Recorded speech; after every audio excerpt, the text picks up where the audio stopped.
Hey, how are you doing? I want to make this quick, so let's just jump into the meat of this video. Kino Lorber Shocktober Sale. They are taking from the Book of Arrow video and calling their sale the Shocktober Sale, which is, it's a better name than Rocktober. I remember being Vamp Luke last year and being a bit confused by the Rocktober terminology. Shocktober is a better term for like a Halloween, fall, seasonal type sale, but as you all know about Kino Lorber, they have a lot of titles in their catalog of Blu-rays, DVDs, and now 4Ks, and I want to take just a moment to recommend a few of the many titles that they have on sale, most of them $9.99 or even less. We will get into those details throughout the video, but just sit back, enjoy my, some of you might call them terrible recommendations, others may think they're fantastic. I'll give you disclaimers if they're actually kind of bad films before I actually talk about them. First one I want to talk about is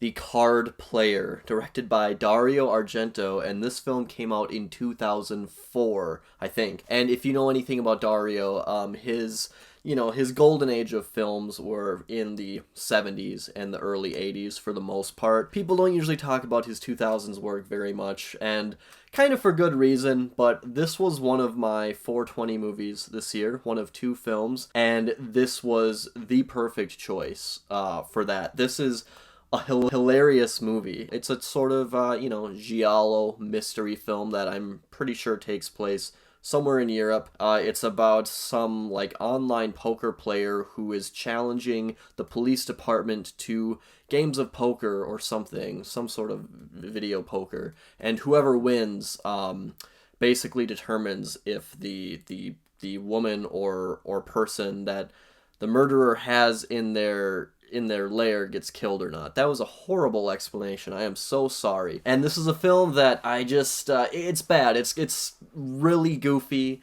It is so hammy. It's really hard to take seriously. It does have some shocking violence and some brutal deaths, which are, something fun that Dario usually delivers on, and he definitely does in this film. The music is very 2000s. It's hyper electronic, oingo boingo penis music, and the moment the main menu turned on, I was just transported to a completely different world from the one we live in.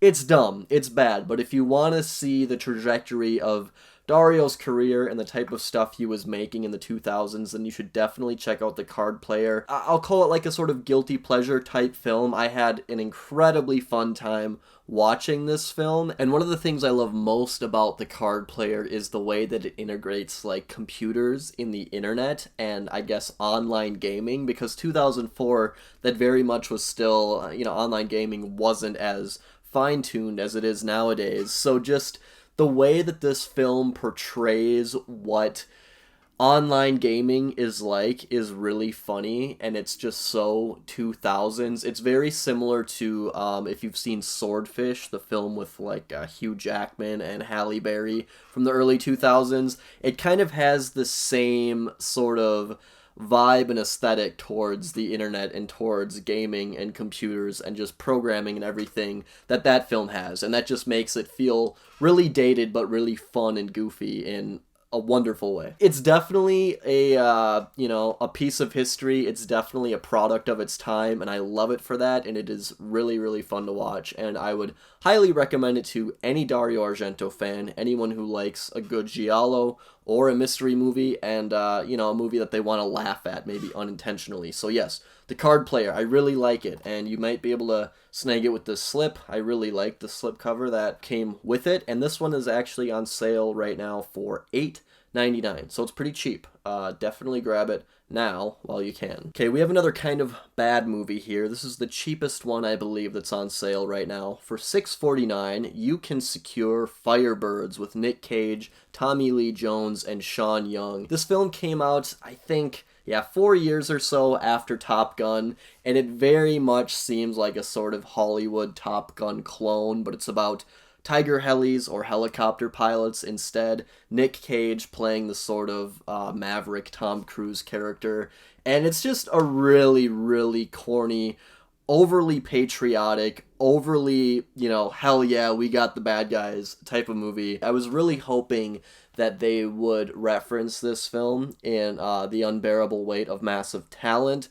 Sadly, they did not do that, and that film disappointed me for many other reasons as well. But this is just, it's a military movie. It's about destroying drug cartels, and Nick Cage is like in, academy and flight school or whatever they call it in this film.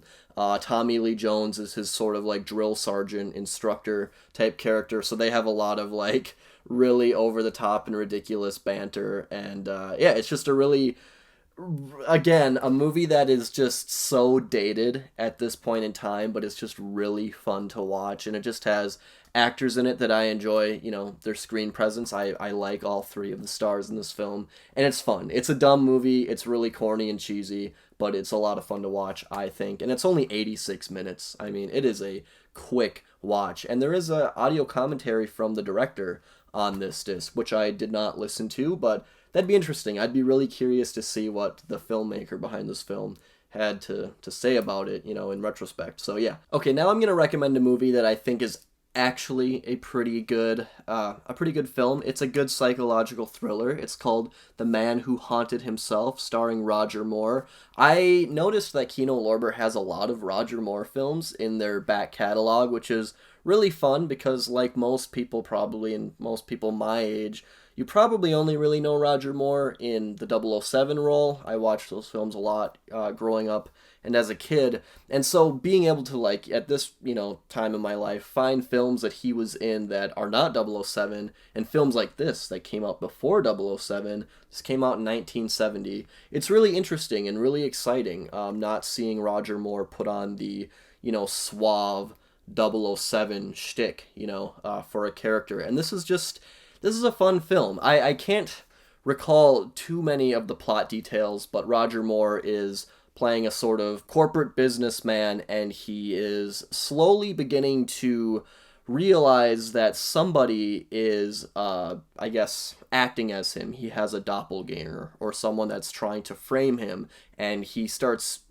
finding that someone who was impersonating him was at locations before he got there, and this doppelganger is tricking the people in his life, and he slowly just kind of, starts to become very frustrated with this whole doppelganger situation. It's a fun film. It's really, like I said, I liked seeing Roger Moore play a role like this, a man just fed up with, the complications that are happening in his life, and it's a good little noirish psychological thriller that I would recommend to anyone who liked what I had to say about it just now. This one is on sale for $9.99, so check it out if you would like. We have another Roger Moore film here. It is called Street People, and it also stars Stacy Keach, who I think is like another just fantastic standout in this film, and also just in Kino Lorber's catalog of films. They have a lot of films that are Roger Moore, and they have a lot of films that are Stacy Keach, two actors who are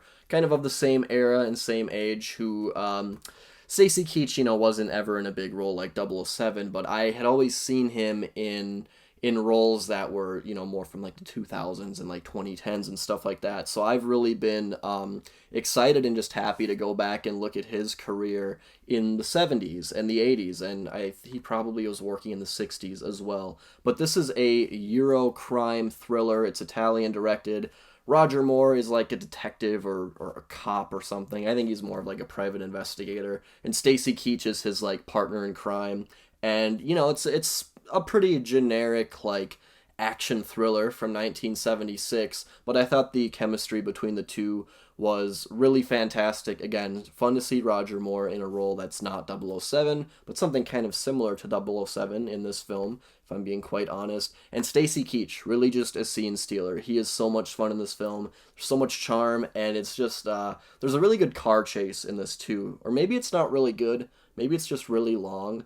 There was a car chase that I remember thinking about. I don't know if I was thinking it was bad, or thinking it was good, or thinking it was flawed. There was a car chase, and it made me think, and I don't remember what it made me think. So that's Street People. This one is $9.99, and it comes recommended, of course, from me. And I have one more film here, and to be quite honest with you, this is kind of, I don't know if you'd call it a blind recommendation, but it's a film that I actually have not seen, but a group of friends of mine recently watched this film, and it sounds like everyone really enjoyed it, at least a bit. Or really enjoyed it. And that's Broken Flowers by Jim Jarmusch, starring Bill Murray, and a lot of other people, too, actually. Jessica, is it Lange or Lang? Jessica Lange, I'll just say that. Sharon Stone, Julie Delpy, and Tilda Swinton, and Jeffrey Wright. Like, really fantastic cast. Jim Jarmusch is kind of an actor's director, I think. I feel like he has a really good relationship with a lot of different actors. And he's a filmmaker that I love to watch, and I'm mostly recommending this film because I recently watched Ghost Dog, Way of the Samurai, a slightly earlier Jarmusch film that's in the Criterion collection. Loved that film, and I've loved everything else I've seen from Jarmusch. Even like The Dead Don't Die. Like, I didn't dislike that film. I enjoyed it. Patterson being one of my favorites. He's just a filmmaker that I am always interested in checking out. I've always liked his work, and with the recommendation from my friends, I felt comfortable, just telling you all that this is out there. It's probably a good one to pick up. It's $9.99 right now, and yes, that is Broken Flowers. I think it's gonna be, or it's supposed to be, a sort of dry, kind of depressing dramedy type thing. The Jim Jarmusch, real deadpan, real dry. I kind of know what to expect, and I love what I am expecting. So, Broken Flowers. That is everything I have to recommend for this video. I do want to quickly mention that Kino Lorber, as I have said in the past, also has a While Supplies Last sale page, which is where they put technically going out of print titles for sale. I just noticed that the Karen Black Trilogy of Terror has now made its way into that page. So I guess that's going out of print. That's a film that I personally have always looked at but not purchased. I'm going to be purchasing it this time because I want to grab that before it goes out of print. So just as a heads up, I think that's a kind of higher profile item that I saw in that list right now. But that's it. I want to thank you all so much for watching. I hope you enjoyed the recommendations. Let me know down below what you grabbed during the sale, or if you have other recommendations. Are there some Roger Moore films that I am missing that I didn't talk about? I think I have another film from Kino with him called The Naked Face, so I have that one. But if there are more, let me know. Stacy Keach as well. But that's it. Thank you all so much for watching, everyone. I hope to see you again very soon, and I will talk to you later.